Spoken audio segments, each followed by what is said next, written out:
네, 이미 다 아시겠습니다만 한국의 21대 대통령 선거에서 이재명 후보가 당선됐습니다.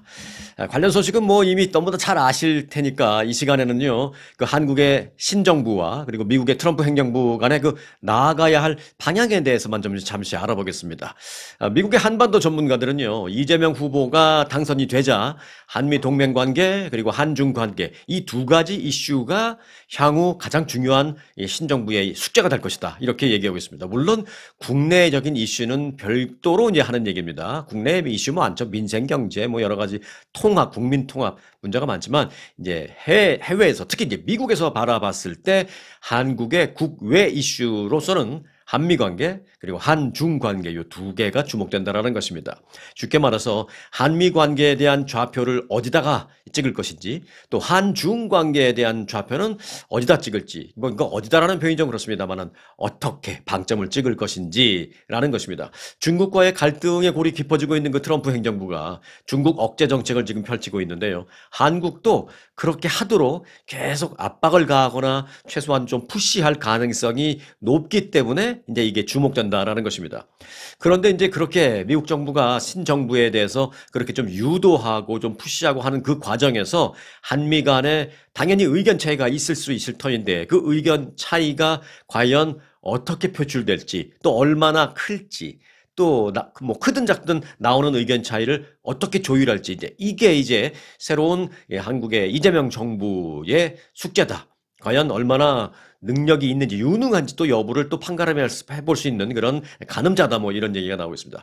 자, 이에 따라서 일부 전문가들은 한중 관계 발전의 속도를 조절할 것을 조언했습니다. 그러니까 한미 관계보다는 한미 관계를 위해서 한중 관계의 속도를 좀 조절해라. 이런 조언이 좀 많이 나오고 있네요. 자, 한 예로 브루스 베넷 이 랜드 연구소 선임 연구원은 이재명 당선인은 중국과 더 긴밀한 관계를 구축할 의향이 있다는 점을 그동안 분명히 해왔다라면서 물론 경제적으로는 중국이 한국의 그 중대한 무역 파트너이기 때문에 중국과 관계를 뭐 완전히 미국처럼 그렇게 할 수는 없을 것이다. 이해한다라고 하면서 하지만 트럼프 행정부가 중국을 미국의 주 적으로 사실상 간주하면서 이 중국 견제에 집중하고 있다라는 점을 고려할 때 이재명 정부의 대중국 스탠스를 트럼프 행정부는 자칫 미국의 이익에 반하는 그런 스탠스로 인식할 수 있다. 이걸 조심해야 한다라는 것입니다. 한국은 지금까지 해오던 거에서 크게 어긋나지 않는 정도의 대중국 스탠스를 취하는 것으로 한다지만 미국이 봤을 때, 특히 이제 트럼프 대통령이 봤을 때는 마음에 안 든다 이거죠. 뭐 우리 오히려 한미 동맹을 더 우습게 하는 거야? 뭐야? 뭐 이렇게 오해할 수 있는데 그런 오해가 생기지 않도록 해야 한다라는 것입니다. 때문에 이재명 정부는 중국에 너무 가까이 다가서거나 또는 트럼프 행정부를 자극하는 그런 어떤 행동은 어떤 정책은 당분간 초기에는 좀 하지 말 것을 권고한다 라면서 중국과의 관계 구축을 할 때 하더라도 좀 천천히 진행할 것을 권고하고 싶다. 이렇게 말했습니다. 브루스 베넷 랜드 연구소 선임 연구원이 그랬습니다. 이 랜드 연구소라는 것은요, 굉장히 오래된 그 미국의 그 국제 전략 연구소입니다.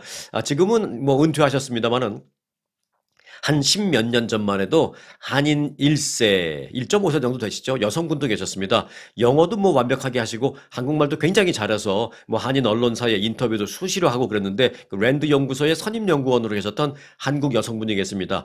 오공단 박사. 이름이 좀 특이하시죠? 네. 오공단 박사라고 이제 랜드 연구소에서 계셨는데 지금은 이제 그 브루스 베넷 이런 사람들은 다 그 오공단 박사님의 후배들입니다. 네. 자, 또 있습니다. 이 한인연구원, 랜드 연구소 말고 브루킹스 연구소라고 있는데요. 여기도 아주 미국의 그 신뢰받는 연구소인데 여기에 또 선임 연구원은 이 앤드류 여라고 이 한인 남성분이십니다. 앤드류 여 이 브루킹스 연구소의 석좌의 발언을 좀 마지막으로 좀 보겠습니다. 앤드류 여 석좌는요. 가장 시급한 도전은 미국과의 무역 협정일 것이다. 라면서 더불어서 이제 방위비 분담금 협상 등에 대한 논의는 이재명 정부 한미 관계의 첫 단추가 될 것이다라고 말했습니다. 방위비 협상 이걸 어떻게 하느냐 첫 단추다. 이재명 정부는 미국 측이 일방적인 요구를 하거나 한치의 양보 의사를 보이지 않는 그런 입장을 계속 트럼프 행정부가 고수한다면 이재명 대통령 당선자의 스타일이나 또 이런 걸 여러 가지를 봤을 때 중국 쪽으로 좀 더 기울어질 수도 있다. 이렇게 진단을 했습니다. 그러면서 새로운 이재명 정부도 그렇지만 미국 측도 이 한국의 신정부를 너무 몰아쳐서는 안 된다라는 그런 의견을 개진했습니다. 자, 이 앤드류 이어 이 석좌는 이 한인 2세여서 그런지 이 미국 쪽의 입장도 좀 주문을 했네요. 자, 여하튼 새롭게 탄생한 한국의 이재명 신정부 할 일이 참 많습니다. 어찌됐든 새로이 탄생했으니까 한국의 그 신정부가 미국과의 협상에서도 아주 슬기롭게 참 유능하게 잘 대처해 나가기를 바랄 뿐입니다. 자, 우리 얘기해 보겠습니다. 최근 미국에서는요, 이 고율 관세 부과로 인한 경기 침체, 그 또 물가 급등 등의 우려로 미국인들이 밖에 나가서 돈 주고 음식을 사 먹는 이 외식을 자제하고 소위 집밥을 선호하고 있는 것으로 밝혀졌습니다. 가능하면 집에서 해 먹는 거죠. 통조림 수프로 유명한 캠벨사는요, 3분기의 매출이 24억 8천만 달러로 작년 같은 기간에 비해서 5% 증가했다라는 것입니다. 이것은 뭐 크게 느낄 수도 있고 뭐 별로 안 크게 느낄 수도 있지만 그들이 캠벨 회사 그들이 예상했던 전망치를 많이 넘어서는 것입니다. 그러니까 자기들 예상보다 더 잘 팔린 거죠. 캠벨 측은 최근 들어서 소비자들이 집에서 요리를 해 먹는 경향이 크게 늘었다라면서 이 빠듯한 식비 예산을 줄이는 데에 도움이 되는 그 저가 재료를 선호하고 있다라고 말했습니다. 자, 이렇듯 통조림 수프 판매는 증가한 데 비해서 상대적으로 좀 비싼 고가인 뭐 유기농 간식 판매는 좀 감소했습니다. 이건 또 역시 5% 상대적으로 감소했습니다. 여기 5%가 저쪽 5%로 갔나요? 네. 외식 가격이 엄청나게 이제 가격이 올랐기 때문에 많은 미국의 가구가 소비를 줄이고 있는 것은 뭐 어찌 보면 놀라운 일은 아니다라는 분석입니다. 저소득층 및 중산층 소비자들의 그 식비 절감 추세가 현재 좀 두드러지고 있다라는 분석입니다. 특히 이제 저소득층의 경우에 뭐 외식까지라고까지 하기 좀 그렇습니다만 그래도 뭐 돈 주고 사 먹는 거니까 그런 게 대표적인 게 이제 뭐 맥도날드라든지 다미너스 피자 이런 거거든요.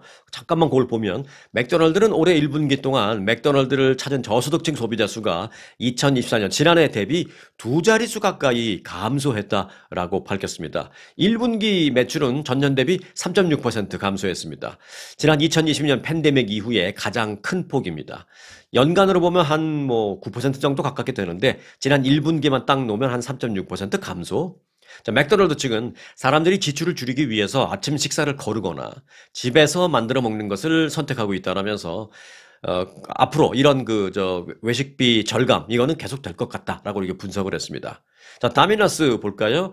다미너스 측은 관세 영향으로 미국 내 물가가 인상될 것이라는 선제적인 심리적인 영향 때문에 다미너스도 최근 들어서 매출이 급격히 감소하고 있다라고 밝혔습니다. 특히 이제 다미너 피자 같은 경우에는 비싼 배달 주문 대신에 배달비 내야 되잖아요. 배달 주문 대신에 그냥 전화로 시켜놓고 본인이 직접 가서 갖고 오는 이 테이크아웃 주문이 좀 많이 늘어나는 그런 경향을 보이고 반대로 이제 딜리버리는 좀 많이 줄어드는 그런 경향을 보이고 있다고 합니다.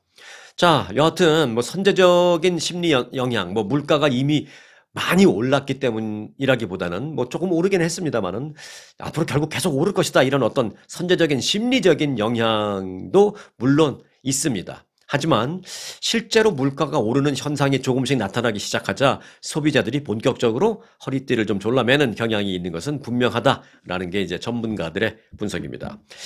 경제는 심리다. 라는 초등학생도 다 아는 그런 문구를 뭐 굳이 다시 한번 외치지 않더라도요, 이 소비자 심리를 뒤흔드는 이 불확실성의 경제가 언제까지 계속될지 우려를 낳고 있습니다. 경제는 심리다라는 그런 간단한 문구, 정말 초등학생도 아는 문구지만 또 경제와 관련해서 또 다른 또 초등학생도 아는 문구가 뭐냐면 경제에 있어서 가장 나쁜 게 불확실성이다. 뭐 이런 말도 있거든요. 지금 이제 그 부분이 지금 두드러지고 있는 그런 상황입니다. 네, 30대 한인 남성이 테슬라 차량을 발로 뻥 차고 사망했습니다. 스토리는 이렇습니다. 30대 한인 남성이 테슬라 차량을 발로 찼다는 이유로 10대 청소년 운전자로부터 총격을 받아서 숨지는 사건이 발생했습니다. 버지니아주 이 헌던 경찰서에 따르면 사건은 지난 23일 밤 9시 40분쯤 이 헌던 지역의 한 쇼핑몰 주차장에서 발생했습니다. 당시 이 쇼핑몰 주차장에서 총격이 발생했다라는 신고를 받고 출동한 경찰은 현장에서 총상을 입고 쓰러진 39살의 한인 제이슨 한 씨를 발견해서 그를 상대로 응급조치를 시도했지만 결국 현장에서 숨졌습니다. 경찰 수사 결과 숨진 제이슨 한 씨는 인근 그 맥클린에 거주하는 청소년으로 테슬라 차량을 운전하던 그 청소년 운전자의 총에 맞고 사망했습니다. 총을 쏜 가해자는 당시 사건 현장에 이렇게 있다가 총을 쏜 후에 사건 현장에 그대로 있다가 경찰이 오자 순순히 체포됐습니다. 그러면서 순순히 체포된 그 이유가 있었네요. 나름대로 그 상황에서 이제 생각을 한 거죠, 자기가. 뭐라 그랬냐면 사망한 한 씨가 자신의 테슬라 차량의 그 사이드 미러를 발로 뻥 찬 뒤에 자신이 이게 화가 나서 쳐다보니까 제이슨 한 씨가 허리띠에 손을 갖다 대는 그런 자세를 취했다. 그래서 총을 뻗으려는 것으로 내가 생각해서 내가 먼저 쐈다. 이렇게 진술을 했습니다. 만일 사망한 제이슨 한 씨가 전혀 그런 게 아니었다면 정말 그래서는 안 되지만 테슬라 차량 남의 차를 발로 차는 건 그래서는 안 되지만 여하튼 테슬라 차량을 발로 한번 뻥 차고 사망한 겁니다. 그것 때문에. 자, 여하튼 경찰은 가해 운전자 18살의 이 남성을 체포해서 2급 살인 등의 혐의로 현재 보석금 없이 카운티 구치소에 수감했습니다. 그런데요, 이 테슬라 차량과 관련돼서 이 사건 사고가 사실 적지 않은데 특히 한인이 연루된 이 테슬라 차량 사건 사고가 사실 좀 많이 있습니다, 생각보다. 지난 3월인가요? 그 라스베가스에서 30대 한인 남성이 이 테슬라 서비스 센터를 공격하는 일이 있었잖아요. 그 딜러를 거기다가 이 화염병을 던졌잖아요. 라스베가스에 거주하는 36살 김모 씨로 밝혀진 이 한인은 당시 그래서 3급 방화, 또 재산 파괴 혐의, 또 차량에 총기를 발사한 혐의, 폭발물 또는 인화성 장치 등을 소지한 혐의 등등등으로 중범죄로 체포된 바 있습니다. 이 테슬라를 싫어하는 한인분들이 많은가요? 근데 테슬라 혐오 사건과 한인들이 연루된 게 생각보다 꽤 있네요. 네, 미국의 아시아계 국민과 태평양 섬 출신, 소위 아시아계 국민과 태평양 이쪽을 한꺼번에 말할 때 모른다면 아태라고 합니다. 아시아 태평양. 돌아가신 옛날에 그 김동길 교수님이 아태평화협의회 뭐 회장하고 그러셨는데 갑자기 생각이 나네요. 네, 소위 그 아태계 국민들이 트럼프 행정부의 강경 이민 정책으로 인해서 제도적인 차별과 혐오에 내몰리고 있다라는 보고서가 발표됐습니다. 아태계, 뭐 우리 한인들도 다 아태계죠. 우리 여러분들의 경우는 어떤지 모르겠습니다만은. 자, 아태계 단체가 발표한 그 연례 보고서에 따르면 지난해 미국의 그 열띤 대통령 선거전 동안 아태계 성인들 가운데 53%가 혐오와 증오 피해를 경험했었다라는 응답을 했습니다. 이는 그 전해, 즉 2023년에 49%에서 4%가 증가한 비율입니다. 4%포인트가. 가장 흔한 형태는 성희롱과 괴롭힘, 또 제도적인 차별로 이 모든 혐오 범죄나 사건 가운데 대부분 이런 것들이 많았다라는 것입니다. 특히 이제 아태계, 아시안 여성이나 뭐 이런 분들은 이제 성희롱 같은 피해를 많이 당하십니다. 그런 경우 케이스가 상당히 많았던 것으로 실제로 수치로도 나타났습니다. 이 보고서는 그런 혐오 행동을 경험한 피해자, 우리 아태계 사람들의 70%는 자주 심한 스트레스를 느낀다라고 응답을 했고요. 59%는 가끔 초조함과 근심을 경험한다. 이런 응답을 했습니다. 특히 이제 응답자의 거의 대부분인 83%는요. 미국의 최근 그 인종차별 분위기와 또 차별의 정도가 심해지는 것, 이것에 대해서 나는 심히 우려한다라고 답변을 했습니다. 자, 아태계 얘기를 해드렸습니다만은 이번에는 인태계 얘기를 해드리겠습니다. 인태계는 뭐냐면 인도 태평양입니다. 뭐 아시아도 아시아지만 또 콕 집어서 인도 태평양.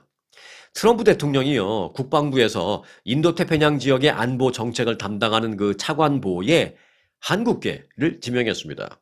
트럼프 대통령은 존 노 현 국방부 동아시아 부차관보를 승진을 시켜서 국방부 인도태평양 안보 담당 차관보로 지명한다라고 상원에 통보를 했습니다. 이 직책은 뭐냐? 그러니까 인도태평양 안보 담당 차관보. 이 직책은 뭐냐? 인도태평양 지역의 안보 정책과 전략을 사실상 총괄하는 자리입니다. 차관도 있지만 차관보가 모든 실무적인 걸 다 점검하고 정책과 전략을 다 마련해서 차관에게 전달하면 차관이 큰 문제가 없다면 또 장관에게 전달이 돼서 이게 통과되면서 사실상 실무적인 총책임자라고 말할 수 있습니다. 자, 인도태평양 안보 차관보가 담당하는 국가에는요, 중국, 대만, 일본, 북한, 호주, 뉴질랜드, 인도, 그리고 한국도 여기 들어갑니다. 한국까지 포함하는 그 중요한 자리에 우리 한국계가 직책을 맡게 되었습니다. 미국에서 태어난 한인 2세 존 노 차관보는요, 스탠포드 대학 로스쿨 출신으로 국방부 근무 전에는 하원에서 중국 특별위원회에서 일을 했습니다. 그리고 그 전에는 변호사와 또 연방 검사로 근무한 경력도 있고요. 미국 육군 장교로도 복무를 했었는데 이때는 그 아프가니스탄에서 보병 소대를 직접 이끌기도 한 또 이제 군사 영웅이기도 합니다. 자, 미국과 영국 군비 경쟁이 지금 본격화되고 있습니다. 그 선봉에는 말씀드린 대로 미국과 영국이 있습니다. 자, 먼저 영국 쪽 얘기 간단히 보겠습니다. 영국이 그 러시아 위협에 맞서기 위해서 냉전 이래 최대 규모의 방위 산업 투자를 예고했습니다. 영국 국방부에 따르면 키어 스타머 영국 총리는 핵탄두 프로그램 개발 및 핵 추진 잠수함 12척을 새롭게 건조하겠다라고 밝히면서 전략적 방위 재검토라는 보고서를 발표했습니다. 이 보고서에 이렇게 새롭게 핵 추진 잠수함 12척 신규 건설, 그 외에 등등등을 발표한 겁니다. 이 보고서는 영국의 현재 처한 안보 위협과 이에 대응하기 위한 대응 구상 등도 매우 소상하게 다 담겨 있습니다. 왜 우리가 이렇게 하는지, 왜 이만큼의 군비 증강이 필요한지를 상당히 소상히 그 보고서에 담았습니다. 흥미로운 점은요, 그 보고서를 발표한 영국의 국방장관, 존 힐리 국방장관은 이렇게 말했습니다. 우리의 군사력 증강은 모스크바를 향한 메시지다. 이렇게 말했습니다. 러시아 때문에 이렇게 우리가 군사 증강하는 것이다 라는 것이죠. 공개된 보고서 핵심 내용에 따르면 영국은 영국 전역에 최소한 6개의 군수공장, 대규모 군수공장 6개 이상을 새롭게 건설하겠다라는 프로젝트도 있습니다. 그리고 국산 장거리 무기 7,000대 가량을 또 신규 조달한다라는 내용도 들어가 있습니다. 존 힐리 영국 국방장관은 성명에서 우리는 러시아의 공격을 제압하기 위해서 반드시 단호하게 행동해야 한다는 사실을 잘 알고 있다라며 새로운 최신 잠수함이 국제 해역을 계속 순찰할 것이고 또 영국 해안에 대한 순찰은 자체 핵탄두 프로그램을 갖춘 그런 잠수함이 영국 해안을 순찰할 것이기 때문에 우리는 영국을 더욱더 강하게 만들 것이다. 이렇게 말했습니다. 사실 해군하면 영국이죠. 해군하면 영국인데 더 증강하겠다라는 것입니다. 자, 그러면 이어서 미국 쪽을 좀 보겠습니다.